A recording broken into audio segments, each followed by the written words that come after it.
Hello guys, हाय, मी आहे शिवानी. स्वागत आहे तुमचं माझ्या चॅनलवरती. तर चला व्हिडिओला सुरुवात करूया. आणि आज मी माझ्या व्हिडिओमध्ये तुम्हाला सांगणार आहे मेहंदी डिझाईनला सेव्ह करून कसं ठेवायचं. हो, आपल्या बुकवरती सेव्ह करून कसं ठेवायचं. जसं की तुम्हाला स्क्रीनवर दिसत आहे, मी आता फेमिकॉल घेतलेला आहे आणि फेमिकॉल या डिझाईनवरती मी सगळीकडून लावत आहे. एक एक करून मी सगळ्या डिझाईनला लावत आहे, कारण मी फेमिकॉलनेच सेव्ह करते माझ्या डिझाईन.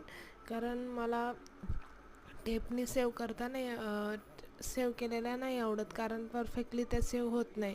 त्याच्यामुळे मी फेमिकॉलनेच सेव्ह करते.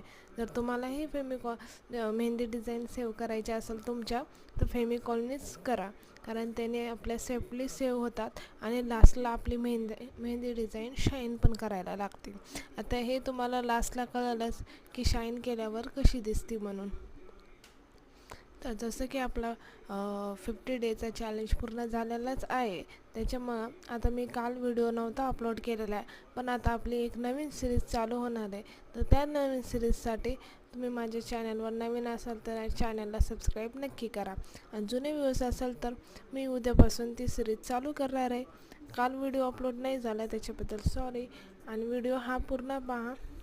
इथं आता आपला फेमिकॉल लावून झालेला आहे. आता याचा लास्ट लुक पहा, कारण फेमिकॉलने नुसती मेहंदी सेवच नाही होत, तर मेहंदीला शायनिंग पण येते. आता हेच डिझाईन पहा, ह्या मी प्रॅक्टिससाठी केलेल्या डिझाईन आहे.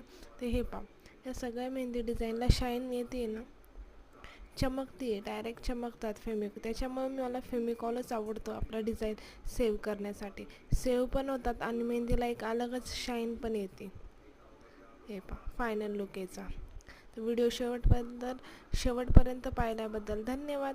Thanks for watching. Bye guys, भेटूया पुढच्या व्हिडिओजमध्ये एक नवीन सिरीज घेऊन.